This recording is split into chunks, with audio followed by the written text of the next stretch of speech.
President Biden is out with a raft of initiatives tonight directed at the U.S. southern border.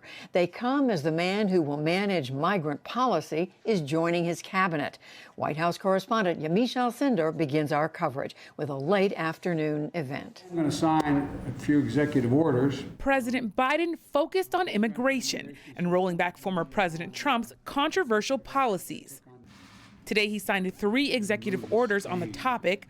Topping the list, the creation of a task force to reunite families separated at the U.S.-Mexico border under the Trump zero-tolerance policy.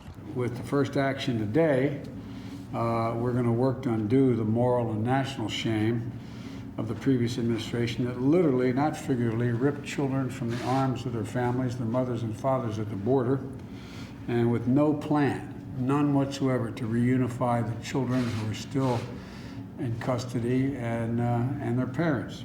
The task force will be led by Department of Homeland Security Secretary Alejandro Mayorkas. Senators voting in the affirmative. After several days of delays, this afternoon, the Senate confirmed him. Biden's orders were praised by several groups, including the Lutheran Immigration and Refugee Service, an organization advocating for separated families. It called the president's actions a monumental first step.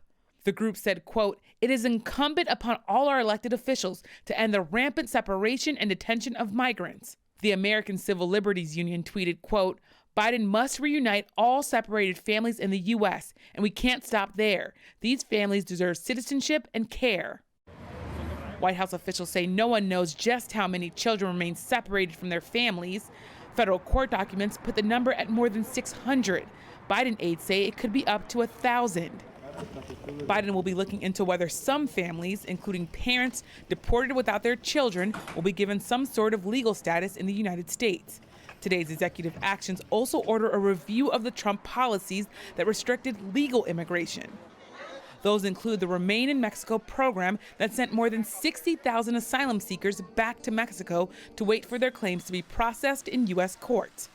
Many have been forced to wait in dangerous conditions. Some have even been kidnapped and killed. The Biden administration already announced it will no longer enroll new asylum seekers in the program, but it remains unclear what will happen to those already enrolled. Also today, President Biden ordered a review of the so-called public charge rule. It denies green cards to immigrants who might require taxpayer-funded financial assistance. Meanwhile, President Biden continues his push for a $1.9 trillion COVID-19 stimulus package. Thanks for coming down. Last night, he held a meeting with a group of Senate Republicans who want a far smaller bill. So far, no bipartisan deal has been reached.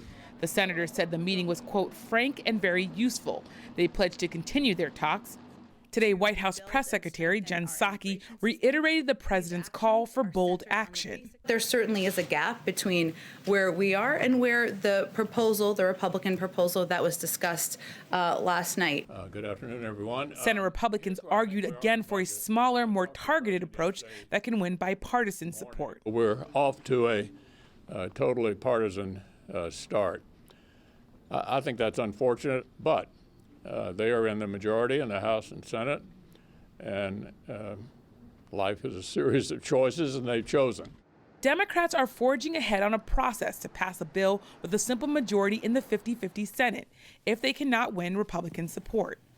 Today, Majority Leader Chuck Schumer insisted again there's no time to lose. We are not going to dilute, dither, or delay. The needs of the American people are so demanding.